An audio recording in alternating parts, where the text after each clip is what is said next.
Estimados amigos, seguidores de Periódico Género Digital, pues una vez más con ustedes empezando este año ya. Gracias a Dios, pues la libramos, la pasamos y vamos a abrir esta serie de encuentros, de escenarios, de entrevistas con un personaje, una diputada del H Congreso del Estado. Es la diputada Natalia Rivera, que nos acompaña para hablar de proyectos y expectativas del 2023.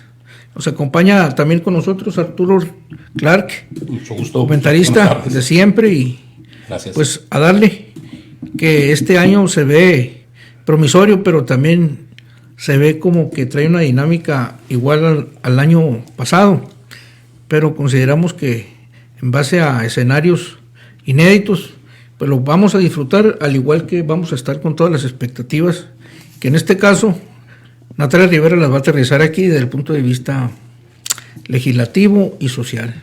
Natalia, pues bienvenida, me da mucho gusto tenerte aquí con nosotros de nuevo. Y Arturo, pues estamos arrancando el 2023. Arrancando exactamente el 2023, y pues también con una serie de preguntas que no se vayan a quedar en el carcaje, ¿verdad? Para empezar a hacerle en el cuaderno a la diputada. Claro. Pues muchas gracias, ingeniero, por la invitación. Es la primera entrevista de 2023, así que agradezco mucho esta oportunidad de dialogar con ustedes, con Arturo y pues obviamente con la audiencia, y pues con el gusto también de saludar a Arturo. Y pues aquí lista para las preguntas. Ya vi que hizo muchas anotaciones. Aquí Arturo ya me puso nerviosa. No sé qué tanto anotó, pero bueno, vamos a tratar de contestar. Claro que sí, yo creo que es para la audiencia sobre todo, ¿no? La inquietud de las personas. Natalia, pues el 2022 fue un año de muchos cambios, sobre todo para ustedes, ¿no? Un salto tremendo. Yo creo que la primera pregunta obligada que tendríamos que hacerte es ese cambio de partido que trascendieron entre tú y el Pato de Lucas, que se fueron y dejaron sin priismo a la legislatura por primera vez en la historia de Sonora. Ustedes entraron ahí a la legislatura por parte del PRI, ¿verdad? Y decidieron después cambiarse a MC. Yo creo que sería el primer punto para darnos tu opinión al respecto. ¿Cuál fue la razón, las expectativas que te genera eso? Mira, yo tomé esta decisión a partir de mucha reflexión. Yo milité en el PRI por alrededor de 30 años. Me sumé a muchos proyectos de muchos compañeros y muchas compañeras. Sudé la camiseta. Jamás les regateé un minuto ni de mi tiempo ni de mi esfuerzo. Muchos compañeros y compañeras pudieron realizar sus proyectos políticos y yo estuve ahí en sus equipos trabajando para que ellos pudieran concretar sus aspiraciones. Sin embargo, y creo que cualquiera lo puede ver, sucedieron muchas cosas. Yo decidí salir de ese instituto político sin hablar mal de él, sin denostarlo. Por el contrario, salí con la disposición de seguir construyendo desde las oposiciones. Pero yo creo que para poder construir desde las oposiciones tienes que hacerlo desde la alegría, desde la esperanza, desde la unidad. No se puede ir a la guerra, no se puede ir a la batalla cuando en tu ejército hay fracturas. Tienes que ir a la batalla a partir de un ejército unido. Y yo creo, a mí me gusta el proyecto de Movimiento Ciudadano, me gusta la definición socialdemócrata clarísima que tiene Movimiento Ciudadano. Yo fui formada en la izquierda. De hecho, yo tenía muchas esperanzas en que nos gobernara la izquierda. Movimiento Ciudadano es un movimiento socialdemócrata. Es un movimiento que aborda la política desde la esperanza, desde la alegría, desde las ideas, desde los proyectos, desde los derechos de las personas. Así que yo creo que la política tiene que hacerse de esa manera. Y estamos construyendo oposición, lo hemos dejado bien claro en el Congreso. Estamos construyendo la oposición que el país necesita, porque la política es indispensable que tenga equilibrios. El poder absoluto se corrompe absolutamente. Y la política debe tener equilibrios, por lo tanto es indispensable tener oposiciones vigorosas. Y yo lo creí cuando tomé la decisión y lo sigo creyendo, que desde Movimiento Ciudadano se puede construir esa oposición vigorosa que necesita el país sin denostar a las otras oposiciones, porque al final todas las fuerzas políticas representan intereses, agendas ciudadanas, y todas esas agendas deben representarse, respetarse y sumarse para construir ese país que todos queremos. Dentro del espectro político nacional y dentro de la ideología de MC, ¿posicionas a MC como un país, como un partido de izquierda? Bueno, y a lo que veo, pues también lo catalogas al PRI como un partido de izquierda. Digo, yo difiero un poco de ello, pero ¿tú posicionas a MC como un partido de izquierda? Mira, los partidos deben definirse conforme a sus documentos básicos. Los partidos tienen documentos básicos. El PRI tienen estatutos y declaración de principios, y el PRI en su declaración de principios, su declaración dice que es un partido de centro izquierda. Pero no gobierna así, eso es una ¿no? definición. Es una definición de partido. Como gobierna, bueno, es un partido que después gobierna, y eso lo tendrán que contestar los priistas.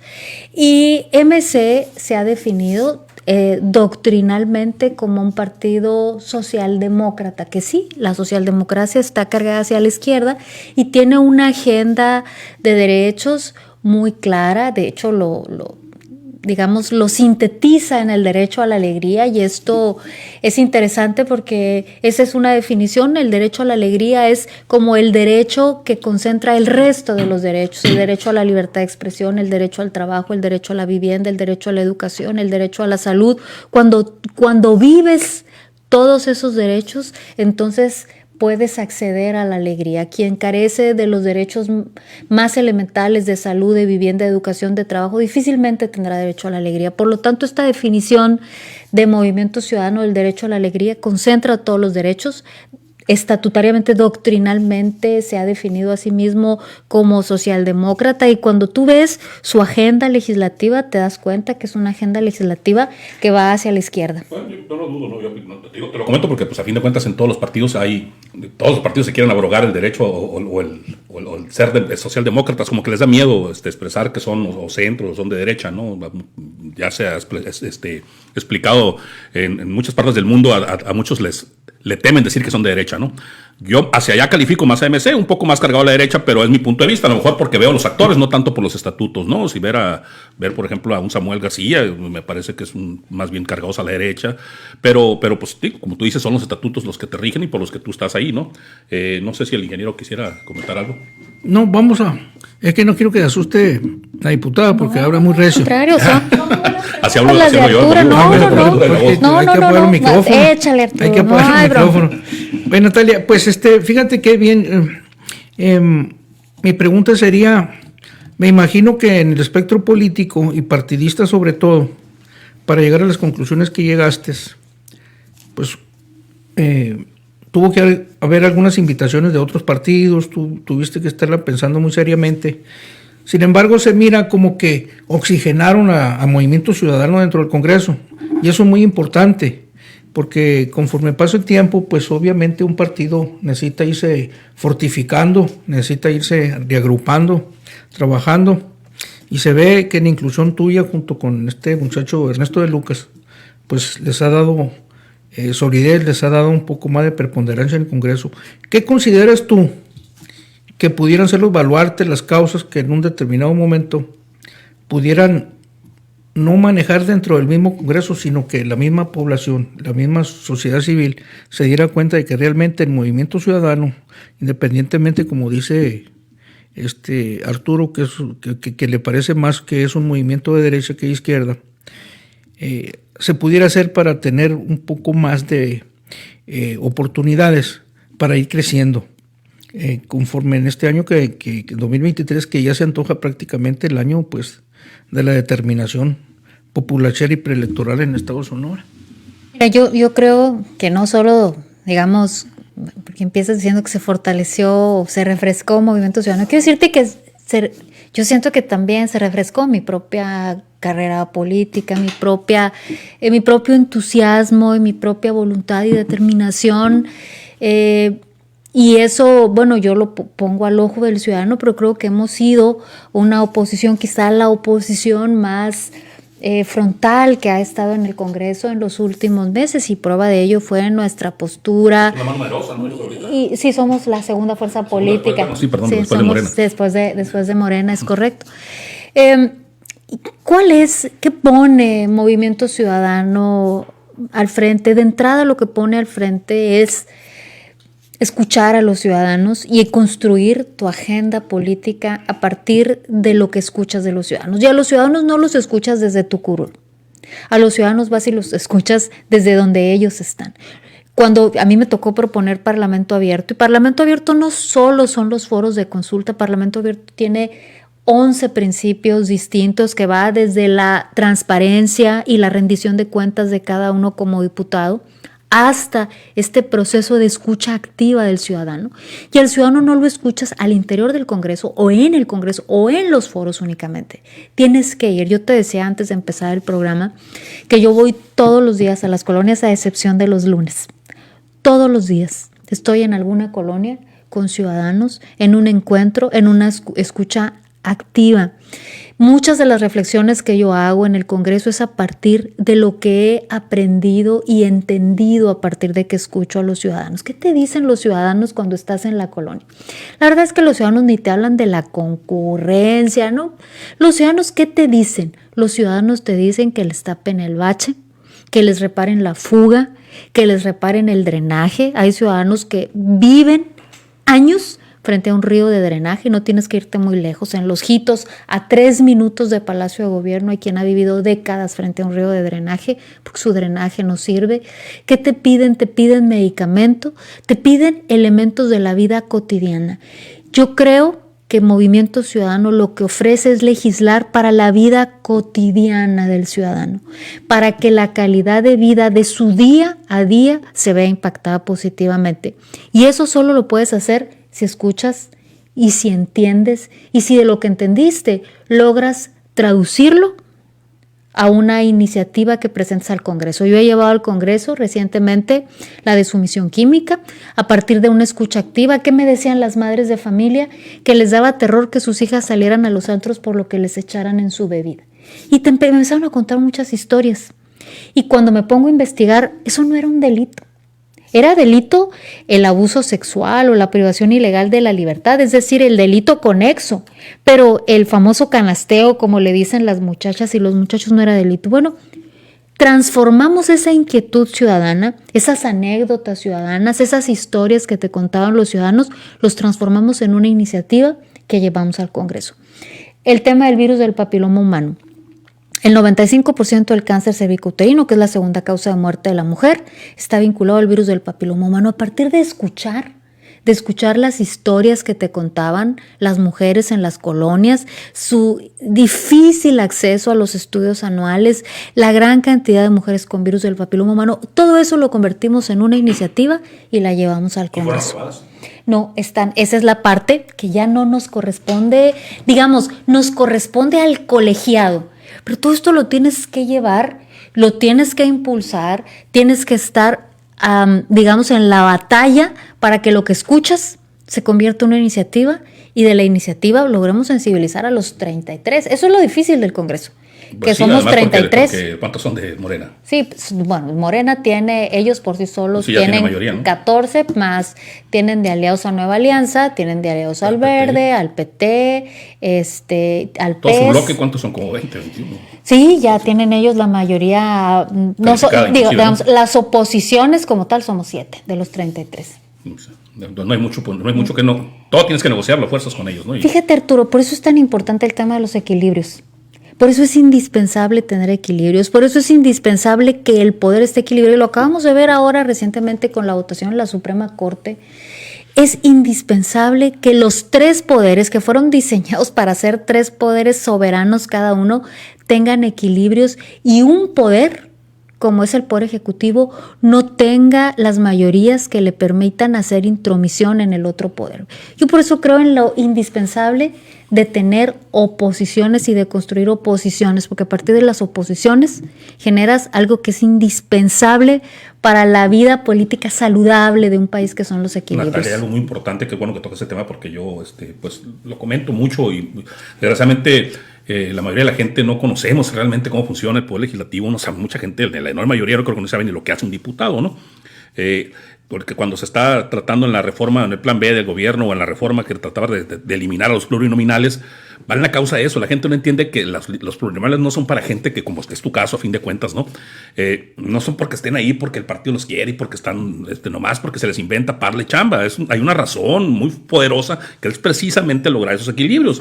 La voz de los que perdieron también son voz y también tienen que estar representados, no nomás. La gente no entiende que es el poder legislativo, no es un atropellamiento a los que ganaron para los demás, no. El Congreso es representar a todas las fuerzas y a todas las ideas y a todos los que piensan distinto. Tienen que estar representados. Por eso se dividen y por eso se trata de lograr por medio. Imagínate que ganaran los partidos con el 51% y con eso impusieras a todos, pues, y los otros 49% es casi la mitad de la población a la que está sometiendo, ¿no? Para eso se gana el Ejecutivo, para eso es, para que ejecute, y ahí sí pues no hay nada que hacer, ¿no? Pero el Legislativo es para eso, y con los diputados plurinominales se logra un poco, pero yo creo que aquí en Sonora no está muy bien planteado, porque es arrollador lo que logra un partido, ¿no? Cuando gana, como es el caso ahorita, ¿no? Y yo creo que la legislatura pasada también estaba igual, ¿no? Que la verdad es que lo has definido perfectamente. En pocas ocasiones he escuchado que alguien tenga tan claro el tema de la necesidad de los plurinominales o por qué existen y que existen a partir de los equilibrios. Y yo lo decía el otro día en el Congreso, justamente. De la lista nominal es más o menos el 50% de la población en Sonora. Y de esa lista nominal votó el 52%, es decir, votó 25%. El 25% de la población. Y de ese 25%, la fuerza mayoritaria ganó con la mitad, o sea, con el 12.5%. ¿Por qué el 12.5% va a representar al 100%? Así es. Ese otro porcentaje, ese otro 80% de la población se representa en el resto de las expresiones políticas. Tú lo decías con una claridad impecable. La política no es un juego del toma todo, donde el que lo gana todo y el que lo pierde todo. Todos en su calidad de ciudadanos, de que pagan impuestos, por el simple derecho de ser ciudadanos, merecen ser representados. Y tener voz y voto. Y tener voz y voto en el órgano, en el poder que ha sido diseñado para representar las agendas ciudadanas, que es el Poder Legislativo. Tú lo decías, el Poder Legislativo representa, el Poder Ejecutivo ejecuta lo que el Poder Legislativo representa, esas agendas ciudadanas. Por eso es indispensable los equilibrios y a partir de ahí está la lógica de los plurinominales. Por supuesto que quien ejerce el poder absoluto quisiera no tener plurinominales, porque quisiera no tener equilibrios. Y casualmente así llegaron al poder, ¿no? Precisamente cuando fueron adquiriendo poco a poco, a través de plurinominales, fueron accediendo al poder, fueron accediendo, hasta que ahorita gobiernan, ¿no? Hablando específicamente de los que nos gobiernan ahorita en el poder, en el federal, digo yo, ¿no? Entonces, la izquierda llegó así al poder, o sea, antes no tenían estoy hablando de hace 30, 40 años, no había ni un solo representante. Entonces, así es como se va llegando y se va logrando eso, a través de los plurinominales, fue como se lograron. Porque es como generas equilibrios y como generas la representación de ese 80%, de ese 88% de ciudadanos que no están representados por esa expresión mayoritaria. Ingeniero. Pues qué buena pregunta, efectivamente. Natalia, fíjate que haciendo alusión al cierre del año pasado, una de las cosas, pues obviamente novedosas ahí en el Congreso fue la aprobación del presupuesto, fue la presentación y la aprobación posterior del presupuesto. Y también tu participación en contrapeso para argumentar ciertas desavenencias o cuestiones en contrario que tuviste en ese presupuesto. Ojalá ahorita en un breve espacio de tiempo pudieras rememorar, consensar y recordarnos esas discrepancias que consideras tú que le hicieron falta para adecuarse a un presupuesto completo, que al fin y al cabo fue aprobado, pero pues aparte de su aprobación, siguió un consenso, una serie de préstamos, denominados préstamos, que obviamente la gente piensa que engrandece ese presupuesto, pues en importe, en cantidad de dinero. Aquí voy a dividir un poco en dos la respuesta y me voy a ir primero al tema del presupuesto. Nosotros votamos en contra, fuimos la única expresión política que votó en contra en lo general y en lo particular ese presupuesto. ¿Por qué? Nosotros habíamos votado a favor un presupuesto anterior, el presupuesto del 2022, y lo votamos a favor porque era de verdad un presupuesto austero. Era de verdad un presupuesto que privilegiaba lo social. Fue cuando el Congreso del Estado en aquel entonces se redujo la mitad de su presupuesto y esa mitad la mandó al programa de becas y logramos tener el programa de becas más robusto, más grande, más fuerte que había tenido el Estado en su historia. Y eso se logró a partir de lo que nosotros como diputados nos redujimos en nuestro presupuesto. Por eso lo votamos a favor. Era de verdad un presupuesto austero, era de verdad un presupuesto con perspectiva social. ¿Qué sucedió con el presupuesto para este año? Este es un presupuesto que creció en 8,400 millones de pesos. Pasó de 67 mil millones a 76 mil millones, más o menos 8,400 millones. Y uno esperaría que si crece en esa cantidad, ¿qué haces con más de 8,000 millones de pesos? Bueno, pues lo estaríamos mandando a las grandes prioridades. Yo siempre he creído que los gobiernos deben de tener 5 prioridades. Seguridad pública, sin duda alguna. Para poder tener derecho a la alegría, debes de tener antes que nada derecho a la seguridad y a la tranquilidad. La segunda es infraestructura para el desarrollo. La vida cotidiana de los ciudadanos pasa por la infraestructura, por tener espacios públicos, agua, drenaje, calles, servicios públicos. La vida cotidiana del ciudadano está en la infraestructura y en los servicios públicos. Educación. No podemos aspirar a tener sociedades que crecen, a tener ciudadanos que pueden desarrollarse plenamente si no tienen acceso a la educación, a la salud. Si algo nos enseñó la pandemia es que sin una buena infraestructura de salud no tenemos posibilidades de absolutamente nada más. Y promoción económica.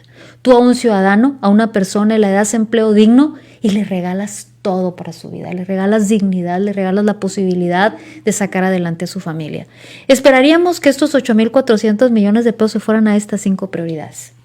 Y no se fueron a estas 5 prioridades. Se fueron a gasto corriente. Se fueron a gasto corriente. El 87% de esos 8,400 millones de pesos se fueron a gasto corriente. ¿Cómo qué? Se duplicaron los viáticos, se duplicaron las asesorías, se llevó casi un 70% más en arrendamientos, justo lo que habían criticado un par de años antes, justamente sobre eso. Pues lo critican para llegar, ¿no? Ya llegas y ya empiezas a verlo, ¿no? En infraestructura solo el 1.7% del presupuesto. Pues qué lamentable, ¿no? Porque hay unos anuncios, o ha habido desde el año pasado, había unos anuncios de ciertos proyectos de inversión del gobierno del Estado que son verdaderamente plausibles y quién no los va a aplaudir, ¿no? La carretera de Chihuahua a Guaymas, uno de ellos que me parece extraordinario, no solamente por el potencial de Guaymas, sino por el potencial turístico de San Carlos, que nadie lo explota, que todo el mundo le está... Y por la seguridad de toda esa región, por ¿no? supuesto también, además, ¿no? Nomás simplemente todo lo que exporta Chihuahua como Estado, como la fuerza económica de Chihuahua que no tiene acceso al mar, pues abrirles esa posibilidad, pues ya es aprovechar nuestra ventaja, pues, ¿no? Que sí tenemos nosotros geográficamente. Estamos dejando todo a Manzanillo, así a es, Mazatlán. exactamente, pues no estamos explotándolo, entonces es un punto, ¿no? Por ahí había lo del parque solar, que eso creo que sí lo están haciendo, pero yo ya me quedé claro si esto del parque, lo de la carretera, ¿viene presupuestado aquí? No solo no viene presupuestado en el presupuesto estatal, tampoco viene en el presupuesto federal, en el PEF. Son palabras, letra muerta. ¿Qué esperaríamos? Miren, realmente, como oposición no queremos construir nuestro triunfo sobre los fracasos de nadie, porque al final eso le daña a todos y le duele a todos. Y en nuestros casos, pues nuestras familias viven aquí. Todos queremos que a Sonora le vaya bien, todos queremos que esos presupuestos, que esos proyectos salgan adelante. ¿Qué esperaríamos?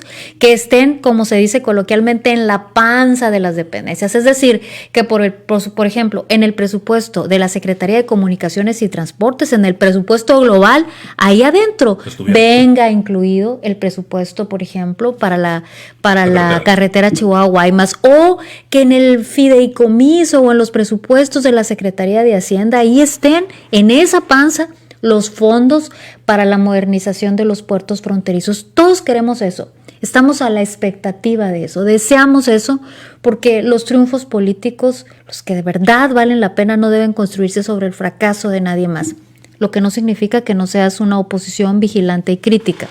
Por eso criticamos nosotros y por eso no votamos a favor del presupuesto, porque era un presupuesto que fortalecía el gasto corriente. Y con respecto al crédito y al refinanciamiento, y lo dijimos con mucha claridad, los refinanciamientos y los créditos no son ilegales. Son instrumentos perfectamente legales. Hay una ley de deuda pública, hay una ley de disciplina financiera para entidades federativas y municipios, donde son instrumentos que, bien llevados, son buenos complementos para las finanzas públicas. Sin embargo, ¿qué es lo que nosotros fuimos muy puntillosos? Miren, y les voy a poner un ejemplo. Nosotros como Congreso votamos un decreto que autoriza créditos para los 72 municipios, con 2 condiciones fundamentalmente. 1, que sea para obra pública, para lo que establece la ley. Y 2, que se paguen justo al concluir la administración. Es decir, que quien pide el crédito lo pague. Y esa fue una iniciativa del propio titular del Poder Ejecutivo. Yo no solo la voté a favor, la aplaudí, hice un video en mis redes, la ponderé positivamente. Me pareció una muy buena práctica, una muy buena manera de usar los créditos. Nosotros esperábamos que eso sucediera en esta ocasión. Sin embargo, y de verdad que fuimos bien técnicos, no, aquí no hubo postura política. Al decreto para el crédito de 2.100 millones le pusieron un bypass automático. Pusieron, deberá pagarse, y de hecho decía podrá pagarse, fue una iniciativa nuestra cambiar la palabra podrá por deberá pagarse al 2027. Y acá en un párrafo, en esas letras chiquitas ponen, pero en el caso de que suceda algo a nivel estatal, nacional, internacional, en automático lo podrán cambiar a 20 años. ¿Qué va a suceder?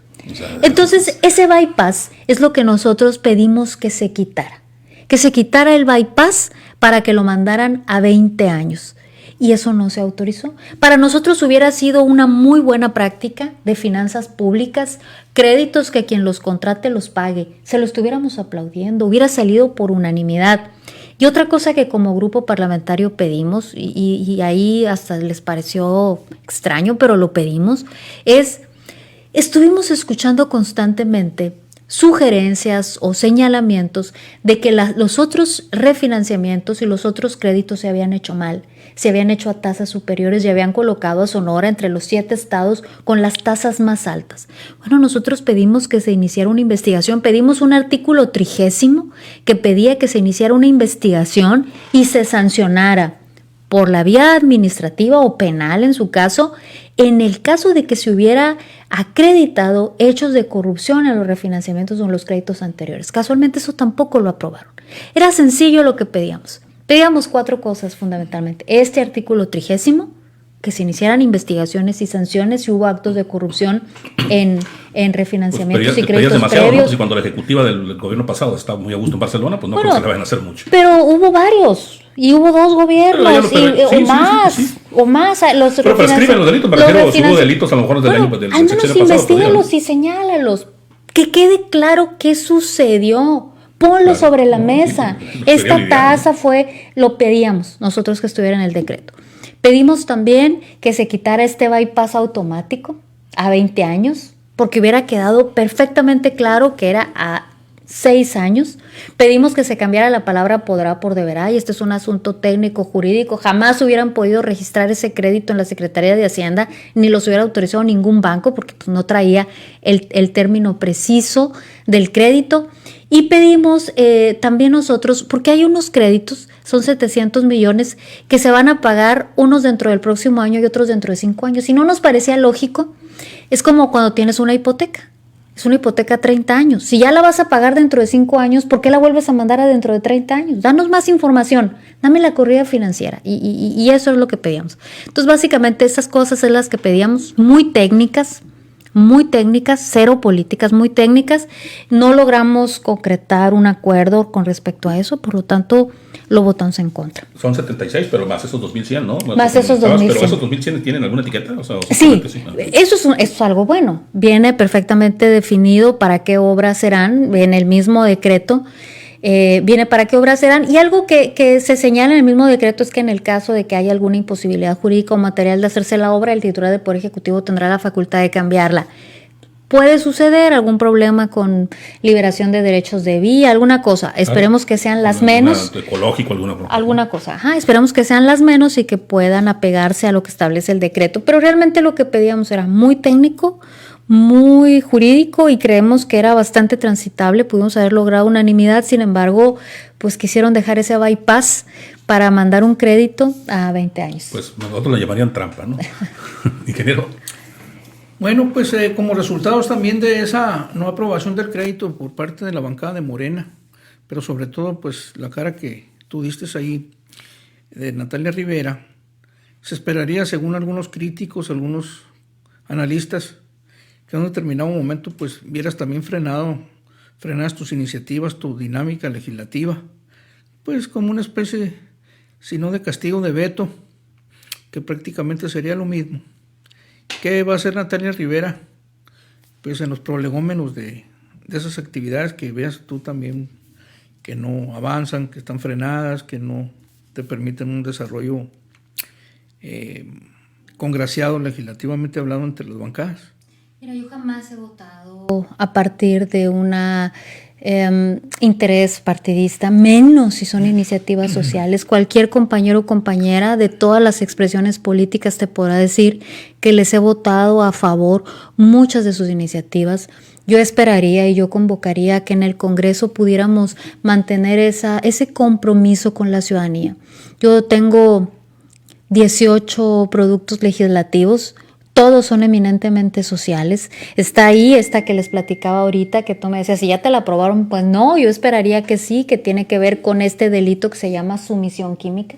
Que el hecho de que tú le canastees, que le eches una sustancia a la bebida de una joven o de un joven, ya sea un delito por sí mismo, o sea, un delito, y que se obligue a los establecimientos a tener protocolos de prevención, yo esperaría que pudiéramos... Es increíble que no sea delito, ¿no? Pues estás drogando a alguien. Claro, yo esperaría que por fuera de revanchismos políticos pudiéramos avanzar con la iniciativa de la vacunación contra el virus del papiloma humano. Tengo una iniciativa que tiene que ver con la atención que se da en las ventanillas a la ciudadanía, a las personas. Yo esperaría que pudiéramos avanzar con esta iniciativa de buen gobierno y de buena atención a la ciudadanía.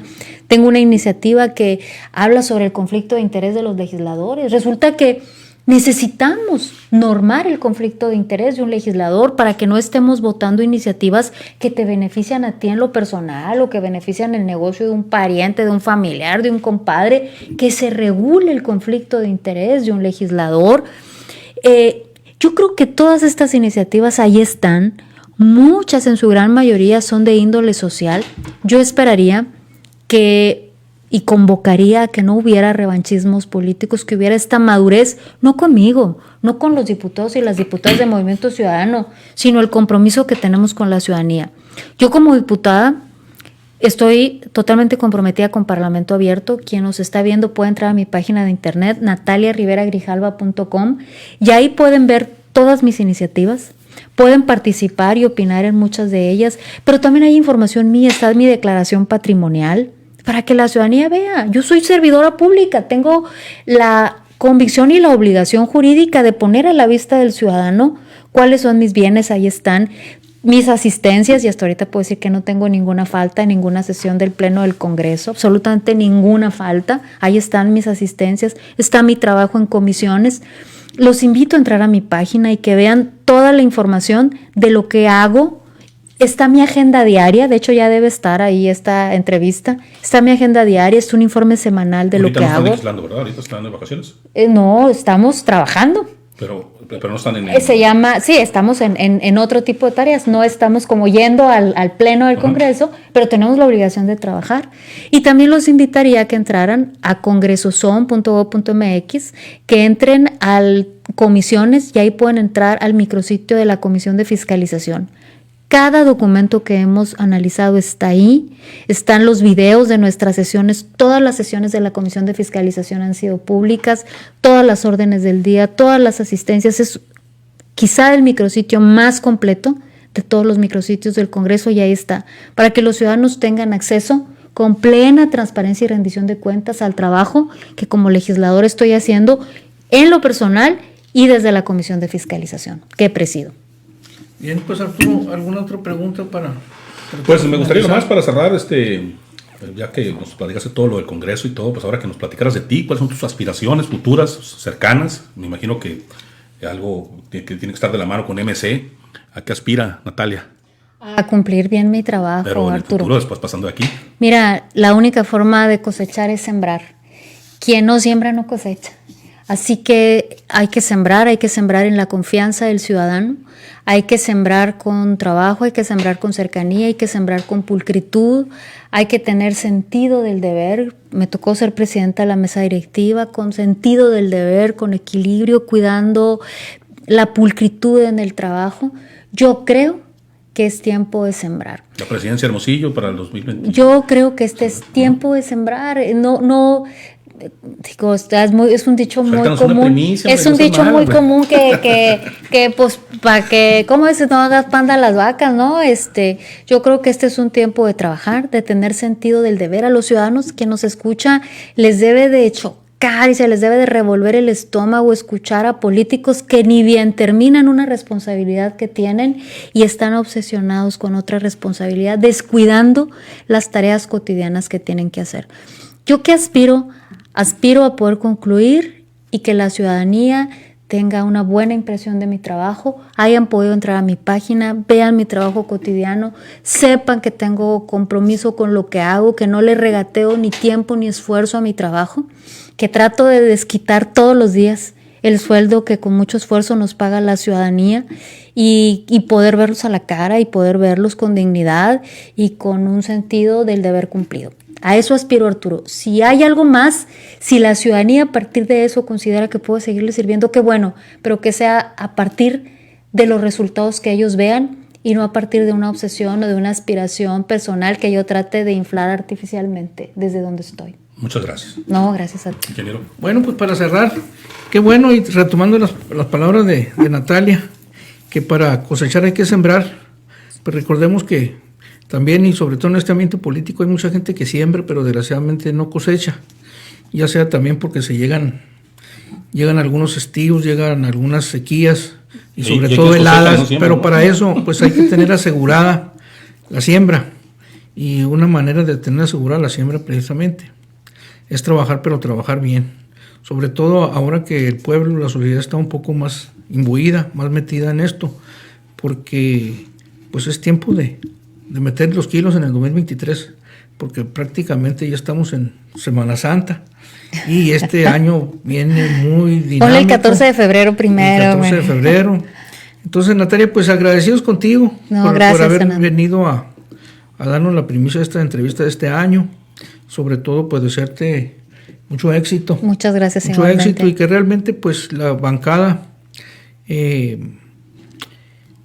pues que le eche los kilos también, que sea muy dinámica y sobre todo que arroje resultados para que la ciudadanía pues los esté viendo en el batiscafo, los tenga en la frecuencia, y los que tengan aspiraciones pues a un cargo de elección popular para el 2024, cuando menos tengan presencia y trabajo. Muchas gracias. Cerramos. Gracias a todos. Muchas gracias, Arturo. Gracias, ingeniero.